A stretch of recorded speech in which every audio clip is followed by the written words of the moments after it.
ఇప్పుడు కీర్తినా ప్రీతికి ఏం కావాలి? ఎందుకు ప్రీతి అట్టుంది? ఫస్ట్ ప్రీతి ఎందుకు అట్టుంది? ప్రీతికి ఏం కావాలి?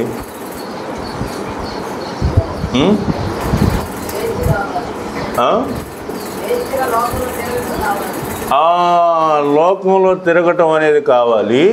ఇంట్లో వాళ్ళు ఏమో చర్చి ప్రార్థన పాస్టర్ అని అంటున్నారు. ఆ లోకంలో ఉన్నది ఇంట్లో లేదు. అది ప్రీతికి ఉన్నటువంటి బాధ, లేకపోతే కోపం, లేకపోతే ఇబ్బందికరమైనటువంటి పరిస్థితి. అంతేనా? అందుకే కదా ఇంటికి ఎవరన్నా వచ్చినా కానీ టీ తీసుకొని రా అంటే ఏమంటుంది ప్రీతి? ఇదిగో నాన్నగారు, నేను ఇప్పుడే టీ తీసుకొస్తున్నాను నాన్నగారు అంటుందా? సరే తెస్తాలే ఉండలే అంటుందా? ఏమంటుంది? తెస్తాలే అంటుంది. ఇసురుగా మాట్లాడుతుందంటే దాని అర్థం ఏం చెప్పండి? ఇష్టం లేదని అర్థం. ఎవరు ఇష్టం లేదు? వాళ్ళు ఇష్టం లేదు, వాళ్ళకి టీ ఇవ్వటం కూడా ఇష్టం లేదని అర్థం అన్నమాట. అందుకే మనం ప్రార్థన పెట్టడానికి ఎక్కడికన్నా వెళ్తే అక్కడ వాళ్ళు ప్రేయర్కి రావట్లా. వాళ్ళు ఎక్కడికి పోతున్నారు? ఆ సందుల్లోకి గొంతుల్లోకి పోయి ఆడ కూర్చొని చాట్ చేసుకుంటా ఉన్నారు, కానీ మీటింగ్కి రావట్లా. ఎందుకని రావట్లేదు? వాళ్ళకి ఇష్టం లేదు. కానీ ఎప్పుడు ఇష్టం వచ్చింది ప్రీతికి? ఎప్పుడు దేవుడు అంటే ఇష్టం కలిగింది చెప్పండి? ఎప్పుడు దేవుడు అంటే ఇష్టం పుట్టింది ప్రీతికి? యాక్సిడెంట్ అయిన తర్వాత ఇష్టం పుట్ల, భయం పుట్టింది. ఏం పుట్టింది? భయం. ఇష్టం కాదు, భయం పుట్టింది అనమాట. ఏంటి ఆ భయం? 7 రోజులు చచ్చిపోతాను అనుకునేటువంటి నన్ను దేవుడు బతికిచ్చాడు, దేవుడు గొప్పోడు, దేవుడు ప్రకృతిని ఎట్టయినా మార్చగలడు అనేటువంటి ఒక ఉద్దేశానికి వచ్చిందనమాట. సరే, ఈరోజు మనం దేవుని యొక్క వాక్యాన్ని ధ్యానం చేసుకోబోయే ముందు చిన్న ప్రార్థన చేద్దాం. ప్రేమ కలిగిన తండ్రి, కృప కలిగిన దేవ, నమ్మకమైన ప్రభువ యేసయ్య, నీ పాదాలకు వందనాలు, స్తుతులు, స్తోత్రాలు చెల్లిస్తా ఉన్నాం. 2024వ సంవత్సరము యూత్ క్రిస్మస్లో, కల్వరి యూత్ క్రిస్మస్ సెలబ్రేషన్స్లో మీరు మమ్మల్ని ఉంచినందుకై వందనాలు. ఈ సంవత్సరం ఈ మీటింగ్లో చేరి వచ్చిన యవ్వన బిడ్డలందరినీ మీరు దీవించి ఆశీర్వదించండి. యుక్త కాలంలో ప్రభువా నాయన, యవ్వన కాలంలో నాయన నీ యొక్క వాక్యాన్ని వింటున్నప్పుడు ఆ వాక్యము వారి యొక్క హృదయంలో నాటబడినట్లుగా సహాయం దయచేయండి. అపవాది వాక్యం అనే విత్తనాన్ని ఎత్తుకుని పోకుండానట్లుగా మీరు కాపు కాయమని కోరుతూ ఉన్నాం. ఆ విత్తబడిన ఆ విత్తనము హృదయంలో ఫలించటానికి కృప చూపమని కోరుతూ ఉన్నాం. సమస్త మహిమాగంతా ప్రభావాన్ని మీకు ఆరోపిస్తూ మీ ఆత్మచేత నడిపించమని కోరుతూ యేసు నామం పేరిట ప్రార్థిస్తున్నాను తండ్రి. ఆమేన్, ఆమేన్, ఆమేన్. సరే, ఇప్పుడు మనం దేని గురించి మాట్లాడుకోబోతున్నామంటే, నిజంగా నాకేం కావాలి? నిజంగా నాకు ఏం కావాలి? చెప్పండి అమ్మా, నిజంగా మీకేం కావాలి? ఏం కావాలి? ఏం కావాలి అంటే మీరు ఒక లిస్ట్ రాయగలరు. నాకు ముందు ఐఫోన్ కావాలి, ఐఫోన్లో ఎప్పటికీ అయిపోనంత డేటా కావాలి, రోజుకి 10 GB అయినా కానీ కావాలి. ఇంకా ఏం కావాలి? కూరకు అమ్మని నాన్ని డబ్బులు అడగకుండా నా అకౌంట్లోనే ఎప్పుడు కావలసినంత డబ్బు కావాలి కదా. డాడీ 50 రూపీస్ ఇయ్యి, 100 రూపీస్ ఇయ్యి, 200 రూపీస్ ఇయ్యి, ఆడికెడకు పోవాలంటే ఒక 500 ఇయ్యి అని రోజు మనం అడుగుతున్నామే. అలా అడగకుండా ఏం కావాలి చెప్పండి? ఏం కావాలా? నా దగ్గరే డబ్బులు కావాలి, నా దగ్గరే డబ్బులు కావాలి. ఇంకా ఏం కావాలి? ఇంకా ఏం కావాలి? స్కూటీ కావాలి. ఇంకా ఏం కావాలి? స్కూటీ కావాలి. స్కూటీ. ఎందుకు స్కూటీ? ఎందుకు స్కూటీ? బయటికి వెళ్ళాలంటే ఏం చేయాల్సి వస్తుంది? వాళ్ళని అడగాల్సి వస్తుంది. నేనుగా బయటికి పోవటానికి నాకు బండి లేకపోయేటప్పటికి నేను ఎటు వెళ్ళలేకపోతున్నా. కాబట్టి ఇప్పుడు నాకు ఏం కావాలి? స్కూటీ కావాలి. స్కూటీ కావాలి. ఏమంటావు? ఏం కావాలా? స్కూటీ కావాలి. ఇంకా ఏం కావాలి? ఇంకా ఏం కావాలంటే ఇన్స్టాగ్రామ్లో ఫాలోయర్స్ కావాలి. ఇంకా ఏం కావాలి? ఇన్స్టాగ్రామ్లో ఏం కావాలా? కనీసం ఒక 5,000 మంది అన్నా కావాలా. 5K అన్నా ఫాలోయర్స్ ఉంటే కానీ మనం ఎక్కువ దూరం మన పోస్టులు బాగు కాబట్టి, మనం ఎక్కువ మంది పరిచయం కావు కాబట్టి అది ఎక్కువ షేర్ అవ్వాలి. నా పోస్టులు ఎక్కువ షేర్ అవ్వాలి. అది కాబట్టి నాకేం కావాలి అని ఆలోచించుకుంటా పోతే నాకు ఈ భూలోకంలో చాలా కావాలి. ఈ భూలోకంలో చాలా కావాలి. ఇన్ని కావాలనుకున్నటువంటి మనం ఒకటైతే మాత్రం కావాలని అసలు కోరుకోవట్లా. ఏంటో చెప్పండి? దేవుడి సంగతి పక్కన పెట్టు. మంచి బైబిల్ కావాలని ఎప్పుడన్నా అనుకున్నారా? నా చేతిలో ఒక మంచి బైబిల్ లేదే, మంచి లెదర్ బైబిల్ లేదే, అందరి చేతుల్లో పెద్ద బైబిల్ ఉంది అని ఎప్పుడన్నా మనం అనుకుంటున్నావా? అది అనుకోకుండా ఏమనుకుంటున్నాం? అబ్బో వాళ్ళ దగ్గర పెద్ద ఫోన్ ఉంది, ఐఫోన్ ఉంది. అదే నా దగ్గర కూడా అట్లాంటి ఫోన్ ఉంటే ఎంత బాగుంటుంది. అందరు నా వైపే చూస్తూ ఉంటారు. అమ్మో ఐఫోన్ ఉందంటే ఎంత పెద్ద రిచ్చో. అమ్మో స్కూటీ ఉందంటే అమ్మో మంచి. అసలు ఎప్పుడు చూసినా 24 గంటలు ఎంత షాపింగ్ చేసినా. సొలొమోను కూడా అదే కోరుకున్నాడు. సొలొమోను రాజు అయిన తర్వాత ప్రార్థన చేసుకుంటా ఉంటే దేవుడు అడుగుతాడు, సొలొమోను ఏం కావాలి నీకు? శత్రులు ప్రాణం కావాలా? ఐశ్వర్యం కావాలంటే అయ్యా అవన్నీ నాకు వద్దయ్యా. ఈ దేశంలో ప్రజలు కొన్ని లక్షల వేల మంది ఉన్నారు. వీళ్ళందరినీ పరిపాలన చేయాలంటే నాకు బుద్ధి చాలదు.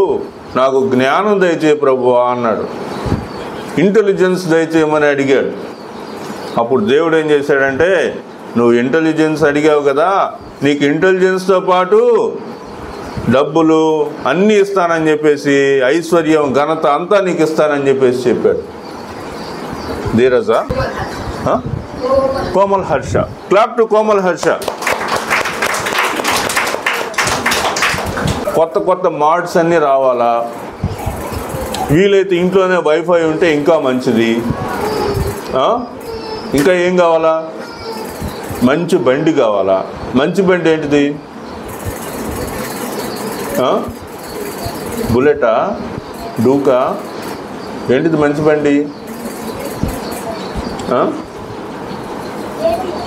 ఏంటిది? KTM. అదే డూక్ అంటే అదేగా KTM అంటే. వేరా? రెండు వేరా? ఇంకా ఏం కావాలి? మా అన్న 50 100 అన్న అనకుండా ఏం కావాలి? డబ్బులు కావాలి. ఏం కావాలి? డబ్బులు కావాలి. కాబట్టి ఈరోజు నేను మీతోటి మాట్లాడబోతున్నటువంటి అంశంలో 3 విషయాలు మనం ఆలోచించాలా. మనందరం దేనికోసం తాపత్రయపడుతున్నాం అంటే, ఒక ఐడెంటిటీ కోసం మనందరం కూడా తాపత్రయపడుతున్నాం. ఐడెంటిటీ అంటే గుర్తింపు. నాకంటూ ఒక గుర్తింపు ఉండాలి. ఏముండాలా? విశ్వాసనగర్ బ్యూటీ అనాలి, నన్ను మామిడిపాలెం బ్యూటీ అనాలి. ఇంకా అయితే ఒంగోలు హీరో అనాలి. ఇది మనకు ఒక ఐడెంటిటీ కావాలి. సమాజంలో ఏం కావాలి చెప్పండి? ఐడెంటిటీ. ప్రతి ఒక్కళ్ళు ఈ ఐడెంటిటీ కోసం ప్రాకులాడుతూ ఉన్నారనమాట. ఇంకా డబ్బున్నోళ్ళు, పెద్దోళ్ళు, వయసులో ఉన్నోళ్ళు అయితే వాళ్ళ ఐడెంటిటీ కోసం రాజకీయాల్లో కూడా వెళ్ళే వాళ్ళు ఉంటారు. రెండోది ఏం కావాలంటే పర్పస్ ఏందో తెలియాలి. మనిషి నేనేంటి అనేటువంటిది మీరు ప్రశ్నించుకుంటూ ఉండాలి. ప్రశ్నించుకుంటారు. సాధారణంగా మీరేం చేస్తారంటే ప్రశ్నించుకుంటూ ఉంటారు. నేనేంటి, 10th క్లాస్ అయిపోయింది కదా ఇప్పుడేంటి, ఇంటర్ అయిపోయింది కదా ఇప్పుడేంటి, డిగ్రీ అయిపోయింది కదా ఇప్పుడేంటి అని మీరు ఆలోచించుకుంటూ ఉంటారు. ఆ తర్వాత ఉద్యోగం కోసం ప్రయత్నం చేస్తూ ఉంటారు. ఉద్యోగం వచ్చి ఉద్యోగం చేసిన తర్వాత కూడా అప్పుడు కూడా ఇంకా నేనేంటి అనేటువంటి ఒక స్థిరత్వం కోసం ఆశపడుతూ ఉంటారు. ఇంకా మీరు దేని గురించి ఫీల్ అవుతుంటారంటే లోన్లీనెస్. ఏంటిది? లోన్లీనెస్. నేను ఒంటరి వాడిని, నేను ఒంటరి దానిని, నాకెవరూ లేరు, నా ఫీలింగ్స్ ఎవ్వరూ అర్థం చేసుకోరు, నా మాట ఎవ్వరూ వినరు, అందరికీ నేను అడ్డుబండలాగా ఉంటున్నాను, నేనేదో వీళ్ళందరికీ ఇబ్బంది. నేనేమేం చెప్పాను, ఫస్ట్ మనం దేనికోసం, మనందరం దేనికోసం ఉన్నాము, ఏం మనకేం కావాలి? ఐడెంటిటీ కావాలా, నేనేంటి అనేది కావాలా. రెండోది ఏంటి? నా జీవితం యొక్క పర్పస్ ఏంటి అనేది తెలుసుకోవాలా. మూడోది ఏంటి చెప్పండి? లోన్లీనెస్గా నేను ఫీల్ అవుతున్నానా ఆలోచించుకోవాలా. ఎక్కువ బాయ్స్ కంటే గర్ల్స్ ఎక్కువ ఇది ఫీల్ అవుతుంటారు కదా, నేను ఒక్కడిని అనే ఫీలింగ్ ఎక్కువ ఉంటుంది. తర్వాత ఇంకొకటి కూడా అతి ప్రధానమైనటువంటిది అందరికీ ఉండేటువంటిది ఏంటంటే fear and failure. Fear and failure, భయము ఓటమి, ఈ రెండు అందరికీ ఉంటున్నాయి అన్నమాట. భయం, మాట్లాడాలంటే భయం, బయటికి పోవాలంటే భయం, ఏం చేయాలన్నా భయం అన్నమాట. ఇంకోటి ఏంటిది? ఓటమి, ఫెయిల్యూర్. జీవితంలో ఎప్పుడన్నా ఒక ఫెయిల్యూర్ అయిందనుకోండి, అయితే ఇంకా దాన్ని మనసులో పెట్టుకుని వాళ్ళు ఏమనుకుంటున్నారంటే జీవితాంతం ఇంకా ఫెయిల్యూరే అనుకుంటున్నారు. అర్థమైందా? జీవితంలో ఒకసారి ఫెయిల్యూర్ అయితే ఇంకా అందరూ ఏమనుకుంటున్నారు, అబ్బో నేను ఫెయిల్ అయ్యానంటే ఇంకా నెక్స్ట్ అటెంప్ట్ మళ్ళీ నేను చేసినా మళ్ళీ ఏమవుతాను, ఫెయిల్ అవుతాను అనేటువంటి ఒక భయం, ఈ భయాల మధ్యలో ఉంటున్నారు. ఇప్పుడు నేను ఒక ప్రశ్న అడుగుతున్నా, ఏంటంటే ఈ అన్నిటిలో నుంచి మీ లైఫ్ మీకు సాటిస్ఫాక్షన్గా ఉందా లేదా? మీ జీవితం ఈ విషయాలన్నిటిని ఆలోచించుకుంటే మీ లైఫ్ను బట్టి మీరు సాటిస్ఫై అయినట్టుగా ఉన్నారా లేదా? సాటిస్ఫై అయ్యారా?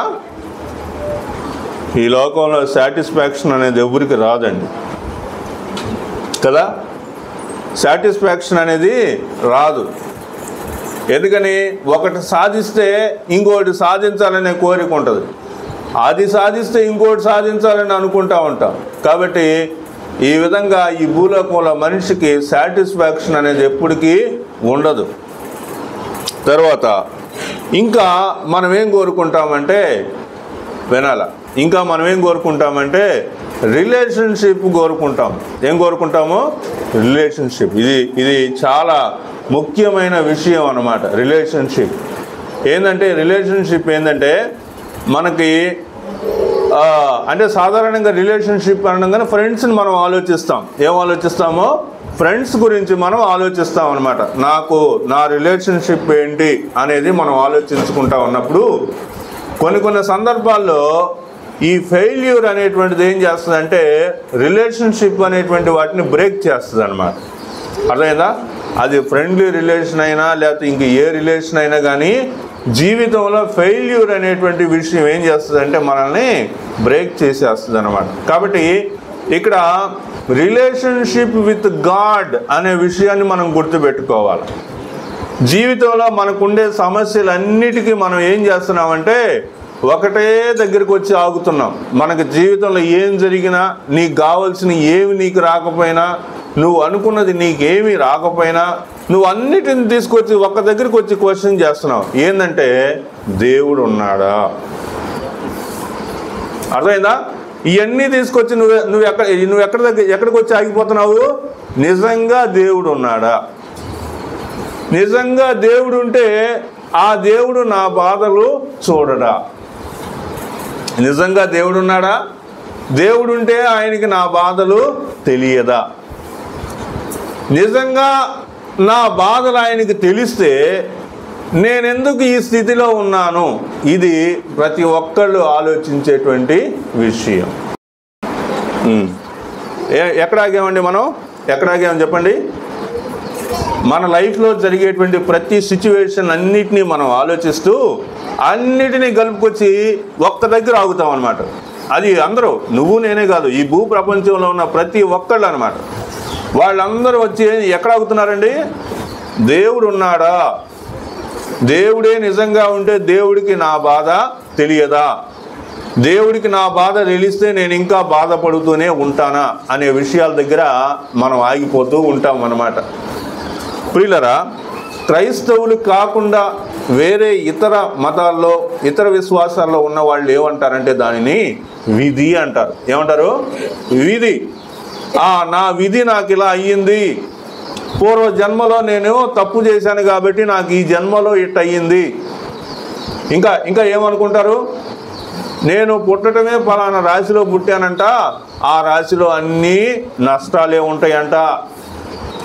కాబట్టి మనుషులకి జ్ఞానం తెలియనప్పుడు, దారి తెలియనప్పుడు, దారి ఎతకడం తెలియనప్పుడు మనుషులు ఏం చేస్తున్నారంటే వాళ్ళకు నచ్చినటువంటి దారిని సెలెక్ట్ చేసుకొని నా విధి ఇంతే, నా బతుకింతే, నా జీవితం ఇంతే, నాకే కష్టాలు, నాకే అవమానాలు, నాకే నిందలు అనే మాట దగ్గర ఆగిపోతున్నారు. ప్రియులరా, ఈరోజు మనం చూస్తున్నటువంటి విషయంలో 3 ముఖ్యమైనటువంటి విషయాలు దేవుడు మనకు ఇచ్చాడు.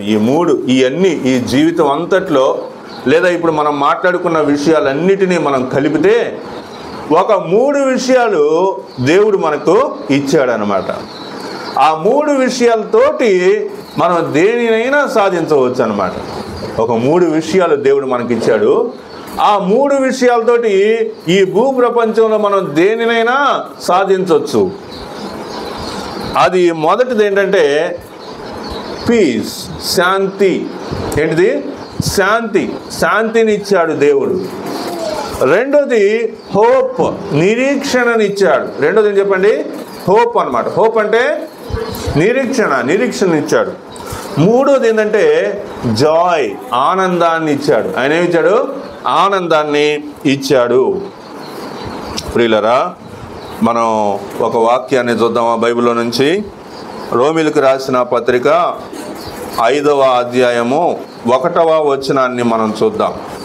రోమీలకు రాసిన పత్రిక 5వ అధ్యాయము 1. కాబట్టి విశ్వాస మూలమున మనము నీతిమంతులుగా తీర్చబడి మన ప్రభువు అయిన యేసుక్రీస్తు ద్వారా దేవునితో సమాధానము కలిగి ఉందుము.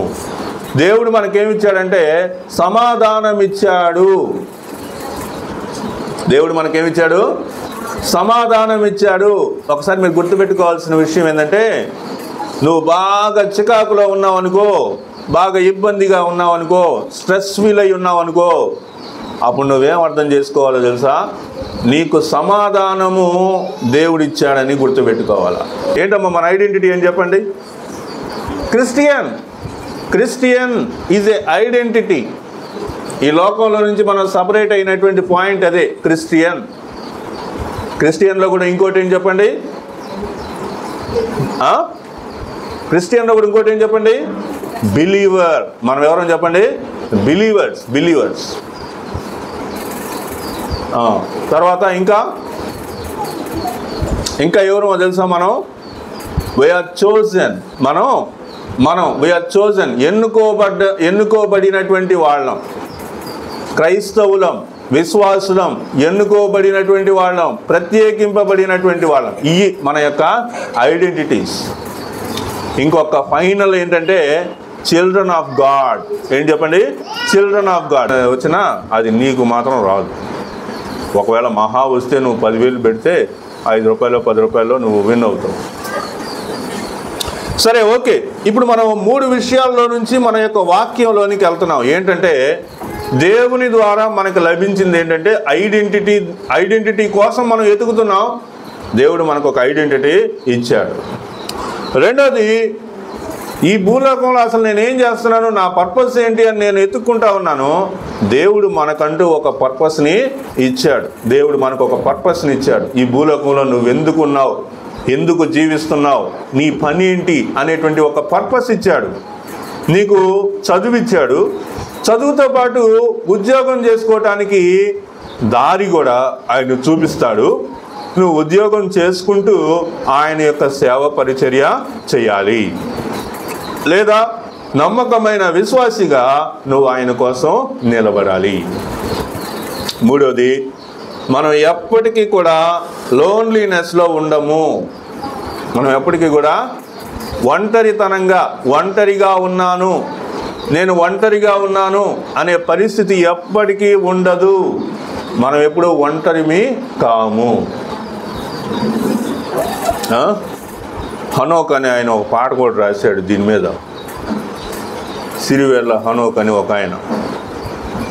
ఒంటరివి కావు ఏనాడు నీవు అని ఒక పాట, మంచి పాట రాశాడు, బాగా పాపులర్ అయిన పాట.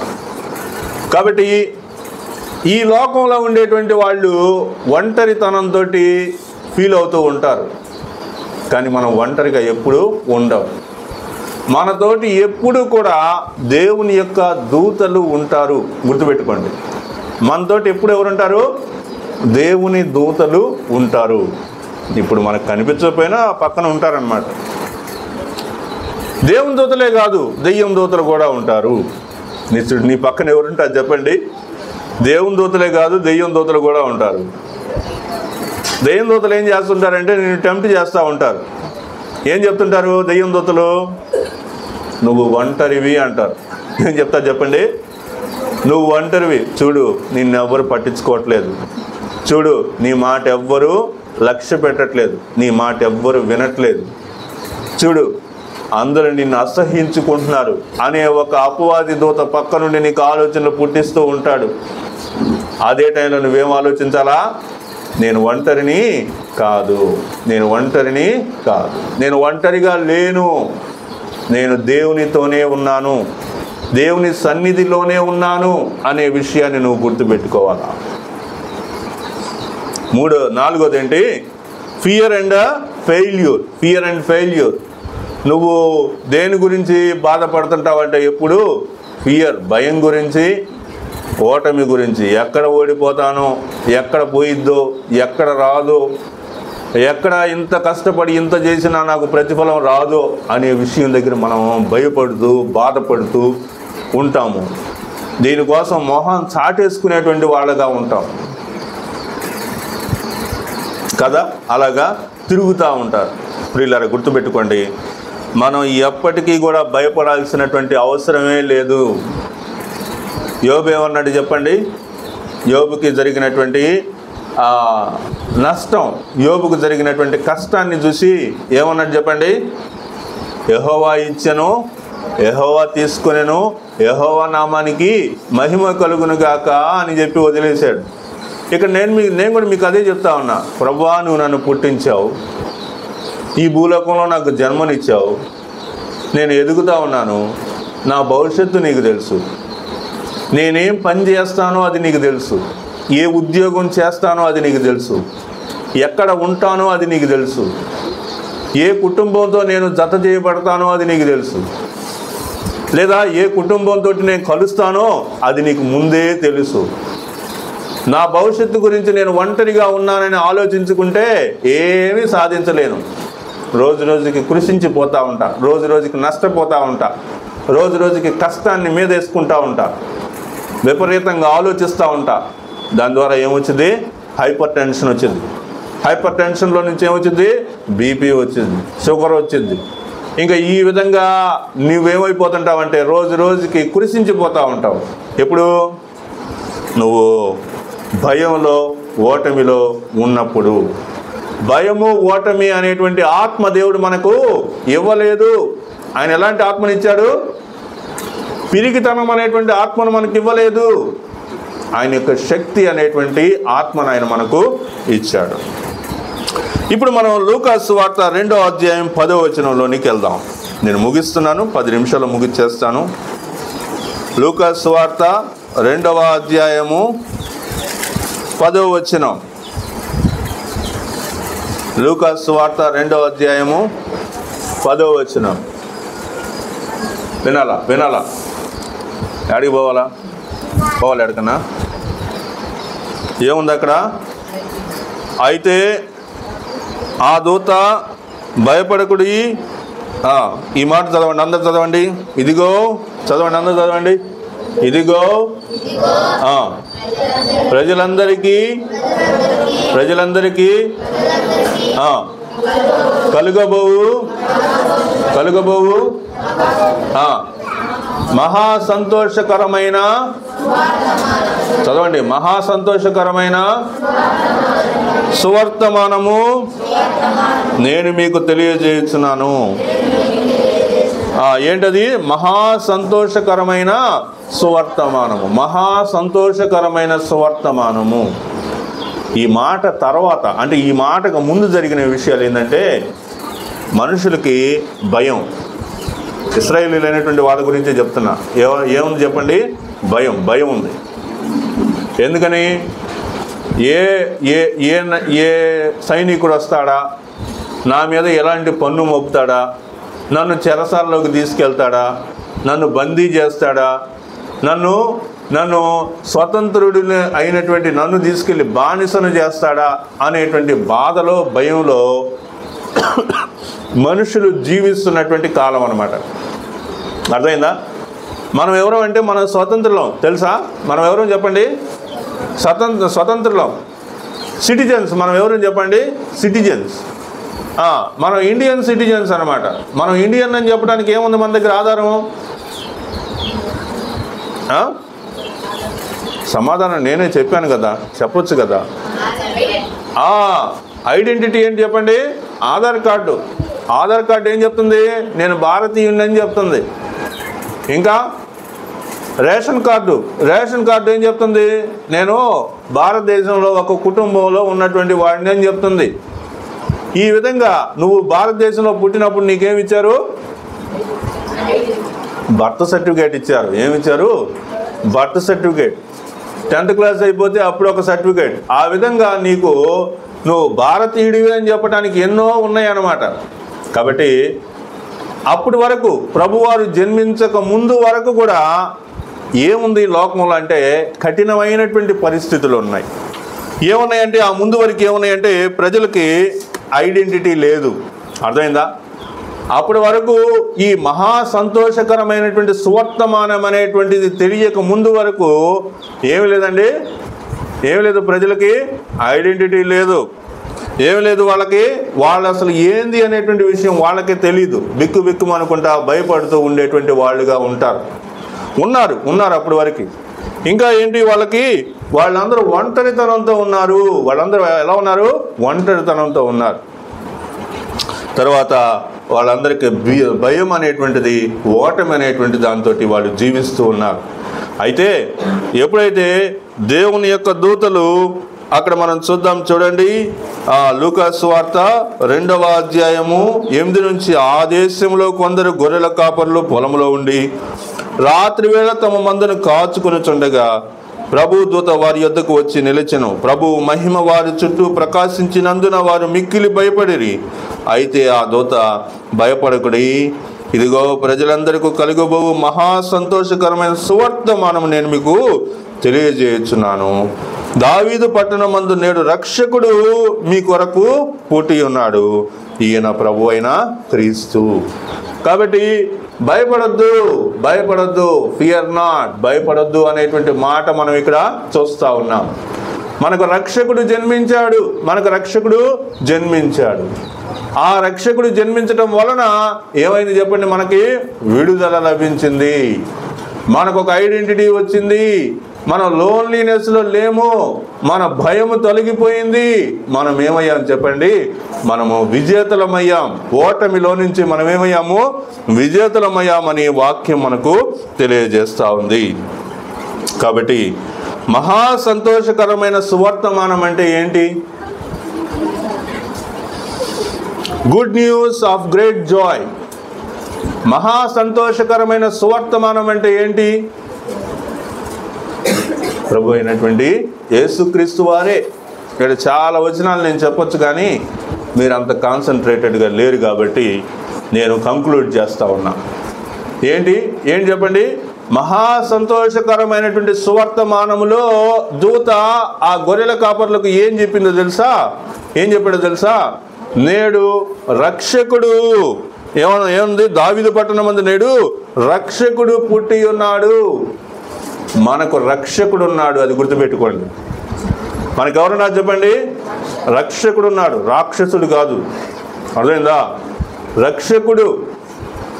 కాబట్టి ప్రియులరా, మీ యొక్క అనుదిన జీవితంలో ప్రతిరోజు మీ కుటుంబంలో మీరున్నప్పుడు, మీరు ఏ పరిస్థితుల్లోనైనా ఉండండి, మీ జీవితంలో మీ ఆలోచనల్లో మీకు ఎలాంటి కూడా మన హృదయంలో మనం నిశ్చయత కలిగి ఉండాలి. మన హృదయంలో ఈ 4 విషయాల్లో మీకు ఒక క్లారిటీ రావాలా. ఏ 4 విషయాలు చెప్పండి? ఏ 4 విషయాలు చెప్పండి? Identity, purpose, loneliness, fear and failure. ఈ 4 విషయాల గురించి మనం ఆలోచించినప్పుడు, ఈ 4 నుంచి నన్ను తప్పించగలిగేటువంటి వాళ్ళు, నన్ను రక్షించగలిగేటువంటి వారు ఒకరున్నారు. ఎవరు? ఆయన ప్రభు అయినటువంటి యేసుక్రీస్తు వారు. ఆయన్ని మనం కలిగి ఉండాలి. ఆయన్ని మన సొంత రక్షకుడిగా మనం అంగీకరించి ఉండాలి. లాస్ట్గా ఈ పాయింట్ చెప్పండి ఒకసారి. ఇంటి మీద ఇంట్లో టీవీ ఉంది, ఇంటి మీద డిష్ కప్పు పెట్టావు, ఓకే, టీవీ ఆన్ చేసావు, కానీ ఏం రావట్లా. రీఛార్జ్ కూడా చేసావు, అయినా ఏమి రావట్లా. ఏ ఛానల్ పెట్టినా గస్సు సౌండ్ తప్పితే సిగ్నల్ రావట్లా. అప్పుడేం చేయాలి?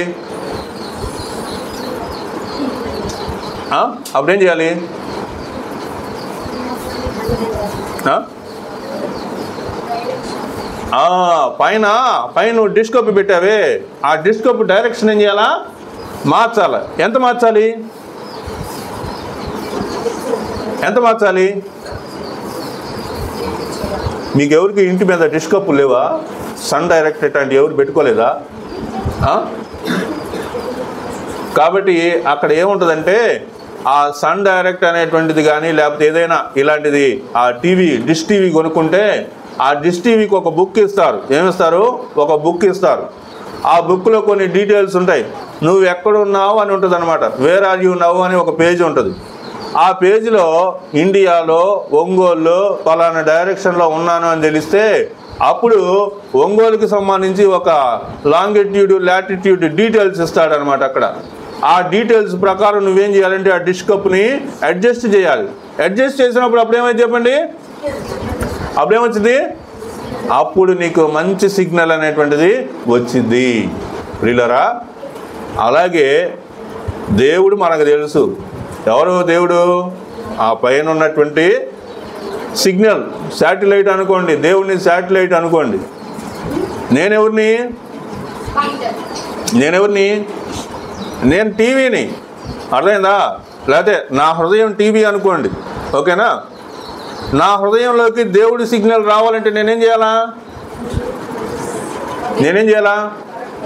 నా డైరెక్షన్ మార్చుకోవాలా. ఏం చేయాలా? నా డైరెక్షను మార్చుకోవాలా. ఎటు మార్చుకోవాలా?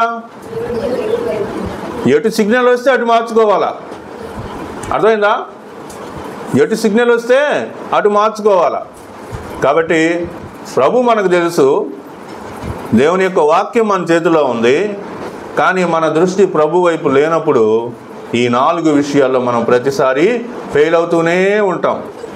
కాబట్టి ఇప్పుడు మీరు చేయాల్సినటువంటి పని ఏంటంటే, మీ హృదయాన్ని, మీ ఆలోచనలో 2వ అధ్యాయంలో 9వ వచనం నుంచి చూస్తే, వారు రాజు మాట విని బయలుదేరిపోవచ్చుండగా ఇదిగో తూర్పు దేశంలో వారు చూచిన నక్షత్రము ఆ శిశువు ఉండిన చోటికి మీదుగా వచ్చి నిలుచు వరకు వారికి ముందుగా నడిచాను. వారు ఆ నక్షత్రము చూచి, ఇది మీరు కంటిన్యూ చేయాలా. వారు ఆ నక్షత్రము చూచి అత్యానందభరితులై ఇంటిలోనికి వచ్చి తల్లి అయిన మరియను ఆ శిశువును చూచి సాగిలపడి ఆయనను పూజించి తమ పెట్టెలు విప్పి బంగారు సామ్రాణి బోళమును కానుకలుగా ఆయనకు సమర్పించిరి. కాబట్టి వాళ్ళకి ఆ సిగ్నల్ అనేటువంటిది ఏం చేసిందంటే, ప్రభు యొక్క ప్రభు యొక్క దారి చూపిందనమాట. కాబట్టి మనం కూడా ఎప్పుడైతే మన యొక్క హృదయాన్ని ప్రభు వైపు కేంద్రీకరిస్తామో, ప్రభువుని దృష్టిస్తామో, ప్రభువుని దృష్టించడం అంటే యేసు ప్రభు పటం ఒకటి పెట్టుకొని ఎదురుగా చూడటం కాదు. ఏం చేయాలా? ప్రతిరోజు ఉదయాన్నే ప్రార్థన చేసుకోవటం, వాక్యం ఒక పేజ్ అన్న చదవటం, మరలా ప్రార్థన చేసుకోవటం, భోజనం చేసే ముందు ప్రార్థన చేసుకోవటం, పడుకోబోయే ముందు ప్రార్థన చేసుకోవటం, బయటికి వెళ్ళేటప్పుడు ప్రార్థన చేసుకొని బయలుదేరటం, మళ్ళీ లోపలికి వచ్చినప్పుడు క్షేమాన్ని ఇచ్చినందుకే వందనాలని ప్రార్థన చేయటం, వాక్యం చదవటం, ఆ తర్వాత తల్లిదండ్రులకు విధేయులై జీవించటం. ఇలా చేయటం వలన మన హృదయం వెలిగించబడుతుంది, అత్యానంద భరితులం అవుతాము, దేవుని యొక్క రక్షణ మనకు లభిస్తుంది. Happy Christmas. ఇప్పుడు మీ హృదయం వెలిగించబడిందని చెప్పేవాళ్ళు, ఈ 4 విషయాల్లో క్లారిటీ వచ్చిన వాళ్ళు, ఈ యొక్క 2 సంవత్సరాల్లో ఎన్నో క్రిస్మస్లు మనం దాటి వచ్చాం. క్రిస్మస్ అంటే మన మీనింగ్ వేరు. క్రిస్మస్ ట్రీ, స్టారు, క్రిస్మస్ తాత, పిండి వంటలు, బట్టలు, ఇవే క్రిస్మస్ అంటే మనకు తెలిసింది. క్రిస్మస్ అంటే మహా సంతోషకరమైన సువర్తమానాన్ని మనం పొందుకోవటం, అంటే ప్రభువైన యేసుక్రీస్తుని సొంత రక్షకుడిగా అంగీకరించగలగటం. దాని ద్వారా మన యవ్వన జీవితంలో ఎలాంటి విషయాలతోటి మనం పోరాడుతున్నాము, ఎలాంటి పరిస్థితుల గుండా మనం ప్రయాణం చేస్తున్నాము, ప్రతి సమస్యకు సొల్యూషన్ లేదు అని నీకు అనిపించేటువంటి ప్రతి దానికి కూడా సమాధానము ప్రభువు ద్వారా దొరుకుతుంది. మనలను సృజించిన దేవునికి మన గురించి తెలియదా? మన ఆలోచనలు తెలీదా? మనం ఎలా జీవిస్తున్నామో ఆయనకు తెలియదా? ఆయనకు అన్నీ తెలుసు. అయితే నువ్వు ఆయన్ని వెంబడిస్తావా, ఆయన అడుగుతావా లేదా అని ఆయన నీ కోసం ఎదురు చూస్తూ ఉంటాడు. ఈ బాధలో ఉన్నానని అంటుంది కదా, ఈ శ్రమలో ఉన్నానని అంటుంది కదా, ఇలాంటి పరిస్థితిలో ఉన్నానని అంటున్నాడు కదా, అంటున్నాడు. సరే, నాకు చెప్తాడా చెప్పడా, నా సహాయం కోరుకుంటాడా కోరుకోడా అని ప్రభువు మన కోసం చూస్తూ ఉన్నాడు. ఈరోజే ప్రభువా, గతించిన సంవత్సరాల్లో నాయన ఆ ప్రీతి ఎలాగైతే జీవించిందో అలాగే జీవిస్తూ ఉన్నా ఇప్పటికీ కూడా దయించి నన్ను, ప్రీతి అయితే ఒక యాక్సిడెంట్ ద్వారా ప్రభువుని తెలుసుకుంది, కానీ నేను యాక్సిడెంట్ ద్వారా కాదు. కానీ యవ్వన జీవితంలో ఎలాంటి విషయాలతో మనం పోరాడుతున్నాము, ఎలాంటి పరిస్థితుల గుండా మనం ప్రయాణం చేస్తున్నాము, ప్రతి సమస్యకు సొల్యూషన్ లేదు అని నీకు అనిపించేటువంటి ప్రతి దానికి కూడా సమాధానము ప్రభువు ద్వారా దొరుకుతుంది. మనల్ని సృజించిన దేవునికి మన గురించి తెలియదా? మన ఆలోచనలు తెలీదా? మనం ఎలా జీవిస్తున్నామో ఆయనకు తెలియదా? ఆయనకు అన్ని తెలుసు. అయితే నువ్వు ఆయన్ని వెంబడిస్తావా, ఆయన అడుగుతావా లేదా అని ఆయన నీ కోసం ఎదురు చూస్తూ ఉంటాడు. ఈ బాధలో ఉన్నానని అంటుంది కదా, ఈ శ్రమలో ఉన్నానని అంటుంది కదా. యూత్ క్రిస్మస్ సెలబ్రేషన్లో నా మనసుని నీకు అంకితం చేస్తా ఉన్నాను. నా హృదయంలోనికి రండి, నన్ను రక్షించండి అని నువ్వు అడిగితే ఆయన తప్పకుండా నీ హృదయంలోకి వస్తాడు. ప్రార్థన చేద్దాం. ప్రేమ కలిగిన తండ్రి, కృప కలిగిన దేవ, నమ్మకమైన ప్రభువా యేసయ్య, ఈ యొక్క యూత్ క్రిస్మస్ సెలబ్రేషన్స్లో చేరి వచ్చినటువంటి మేమందరం కూడా నీ వాక్యముని ధ్యానం చేసి యవ్వన ప్రాయంలో ఏ ఏ విషయాల కోసం మేము పోరాడుతున్నామో, ఏ ఏ విషయాల గురించి మేము ఎక్కువ ఆలోచిస్తున్నామో, ఏ ఏ విషయాలు మాకు కావాలని కోరుకుంటున్నాం కానీ అవి లేకుండా మేము ఉంటున్నామో వాటిని బట్టి మేము మీ సన్నిధికి వచ్చి ఉన్నాం. అయితే ఆ 4 విషయాలను మీరు మాత్రమే మాకు ఇవ్వగలరని, మీరు మాత్రమే మాకు చెందేలా చేయగలరని నేను నమ్ముతా ఉన్నాను. కాబట్టి ఈ దినము ఈ యొక్క యూత్ క్రిస్మస్లో నేను ఈ నిర్ణయం తీసుకుంటా ఉన్నాను. నీవే నా రాజు అని, రక్షకుడు అని, నా కొరకే ఈ భూలోకానికి వచ్చావని నేను నమ్ముతూ ఉన్నాను. ప్రభువా, మీ కృప చూపి ఈ దినము చేరి వచ్చినటువంటి బిడ్డలందరినీ మీరు దీవించి ఆశీర్వదించమని కోరుతూ ఉన్నాను. వాక్యం విన్న ప్రతి ఒక్కరు వారి యొక్క హృదయంలో నిన్ను మాత్రమే చేర్చుకుని వారిగా చేయమని కోరుతూ ఉన్నాను. నాయన యేసయ్య ముందున్న కార్యక్రమాన్ని మీ దగ్గర హస్తాలకు అప్పగిస్తూ తీర్మానింపబడినటువంటి వారందరినీ ప్రభా మీరు దర్శించి దీవించమని కోరుతూ యేసు నామం పేరిట ప్రార్థిస్తున్నాను తండ్రి. Amen, amen. Happy Christmas, happy Christmas.